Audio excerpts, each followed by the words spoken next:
everyone, welcome back to my channel New Horizons by Ranjini Dasgupta. In today's video, we will be discussing about the poem A Roadside Stand by Robert Frost, which is a part of Class 12 CBSE Syllabus, in which we are going to study in details about the poet, the theme of the poem, the message delivered by it, the central idea, the stanza-wise summary of the poem, and the poetic devices used. For your convenience, I have added timestamps in the description so that if you wish to watch any segment again, you can just click on that particular timestamp to go through it. So without delay, let's get started. Robert Frost was an American poet known for his realistic depictions of rural life and his command of American colloquial speech. Robert Frost frequently wrote about settings from rural life in New England in the early 20th century, using them to examine complex social and philosophical themes. He was known to write a lot in blank verse, but he particularly liked quatrains with simple rhyme schemes. Let us now move on to the theme of this poem. The poem is the poet's plea for consideration for the simple people of the countryside whose lives have shown no progress. He expresses his pain at their sadness and sorrow and seeks support and relief for them. He hopes that someone would work unselfishly for their rehabilitation and not exploit them. Message: the poem is the artist's request for thought for the helplessly low individuals who work tirelessly, yet their lives have indicated no advancement. He communicates his torment at their pity and distress and looks for help and alleviation for them. Let's now move on to the central idea. The poet has very clearly visualized the plight of the rural folk.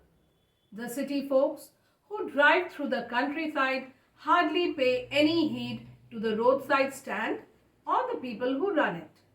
On the roadside stand, the poor villagers wait all day for the polished city traffic passing through to stop for a while there.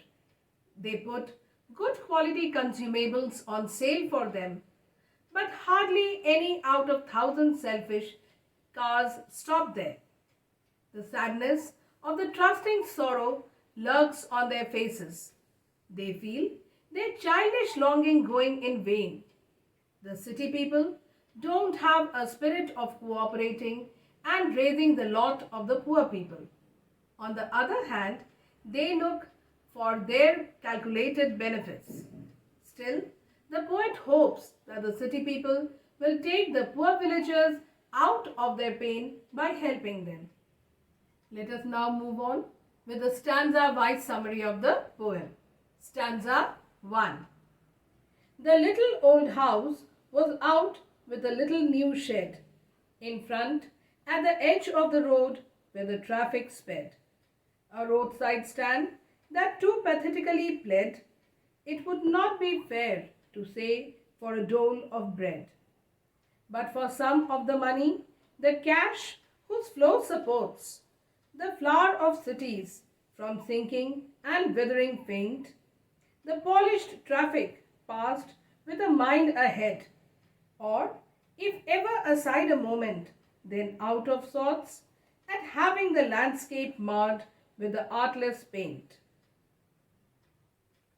In the first stanza, the poet says that there was a small house with a new shed outside it.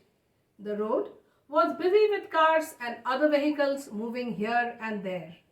The shed was built to display items on sale, and the owner expected the passing vehicles to stop by and buy the things or at least have a look at them.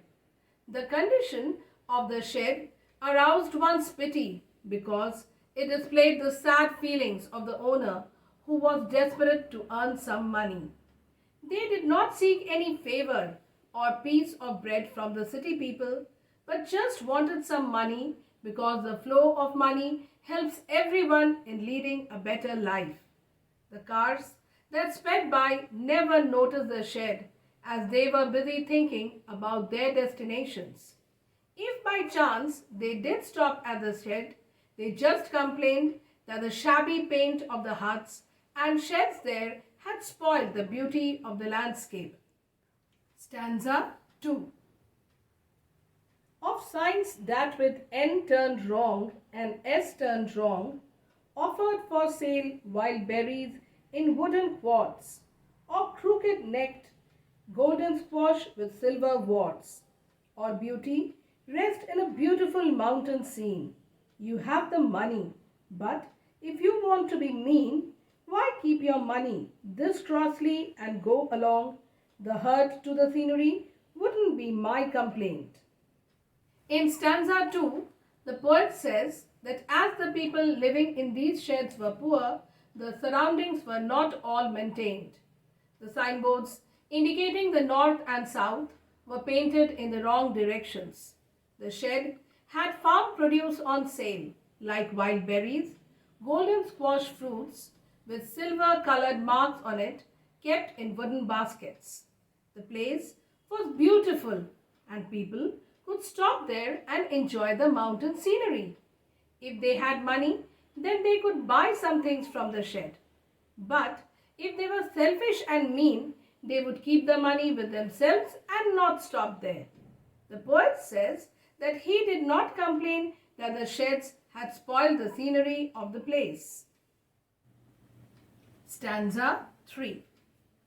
So much as the trusting sorrow of what is unsaid, here, far from the city, we make our roadside stand and ask for some city money to feel in hand, to try if it will not make our being expand and give us the life of the moving pictures promise that the party in power is said to be keeping away from us. The poet says that these people who have opened the shed are keeping faith in a promise which was never done to them. The promise is their expectation that the cars passing by will stop at the shed and buy some stuff from them. They have built this shed from the city and they expect that the city people will flow some money out of their pockets and into the hands of the shed owner.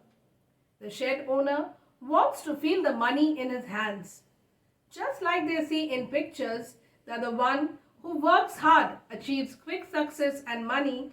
They have laid their trust on these ideas and expect to get some money. The political party in power has stopped the flow of cash from the city dwellers to the rural people. Stanza 4.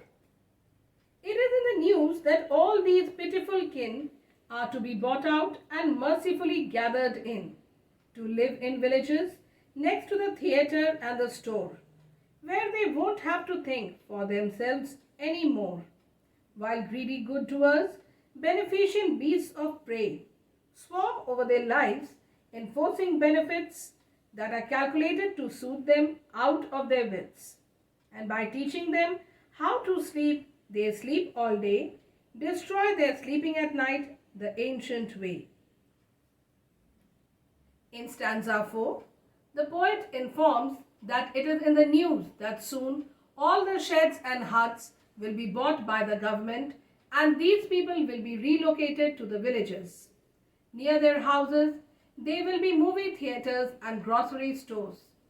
They will be so happy that they will not have to worry about their future.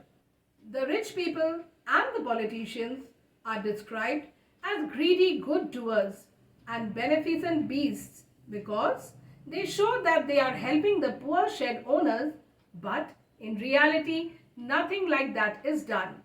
Actually, they encircle their lives and forcefully give the shed owners such benefits which have been well planned and will put these poor people in a confusion. These people cannot decide what is good for them and what is harmful. These selfish people tell the poor that now they can relax, but in reality, they themselves sleep all day long. Also, they destroy their sleep at night too, as has been happening since the past. Moving on to stanza 5. Sometimes I feel myself I can hardly bear the thought of so much childish longing in vain, the sadness that lurks near the open window there, that waits all day in almost open prayer. For the squeal of brakes, the sound of a stopping car, of all the thousand selfish cars that pass, just one to inquire what a farmer's prices are. And one did stop, but only to plough up grass, in using the yard to back and turn around.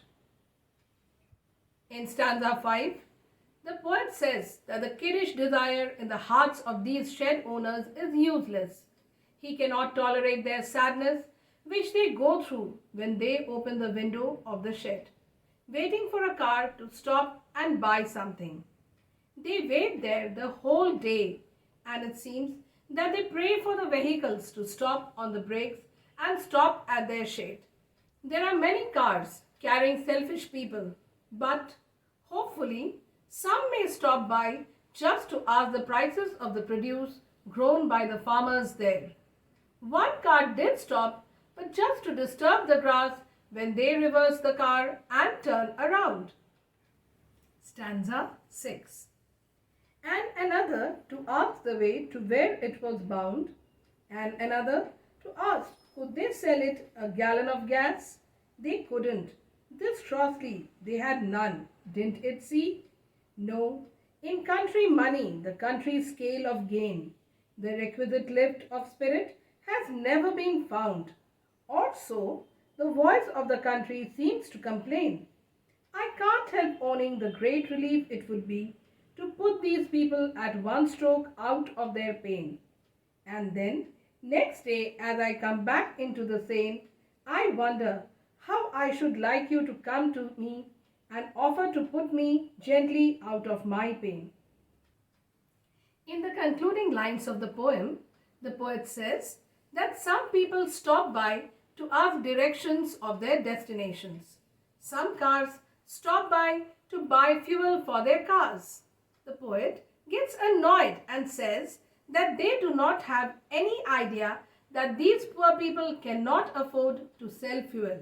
He adds that the kind of work these villagers do and the kind of things they sell, it cannot lead to the required upliftment. The resources are too less to help them get rid of their problems. Their situation demands such a solution which would be a relief to put them out of their problems in one go. The next day, the poet thinks that when he is realistic, then he expects the rich to visit and help them get rid of their problem in one go, perhaps with death. We will now discuss the poetic devices used in this poem in details. The first one is transferred epithet.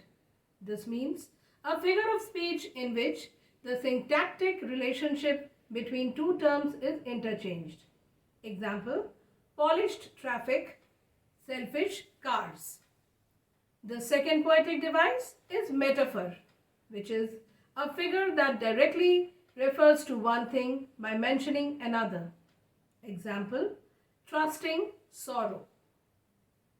The third poetic device is alliteration, which is the occurrence of the same letter or sound at the beginning of adjacent or closely connected words. Example, greedy good doers, beneficent beasts. The fourth poetic device is personification, which is a literary device where you assign the qualities of a person to something that is not human. Example of personification in the poem is a roadside stand, that too pathetically piled. The last poetic device is oxymoron, which is a figure of speech containing words that seem to contradict each other. Examples are greedy good doers and beneficent beasts. With this, we come to the end of today's video. You will be glad to know that my online and offline English coaching classes are going on, and anyone who wishes to get detailed notes of the chapters and the poems is always welcome to join. The details of my online and offline classes are given in the description. Thanks for watching. Do not forget to like, share and subscribe to get a regular view of my videos.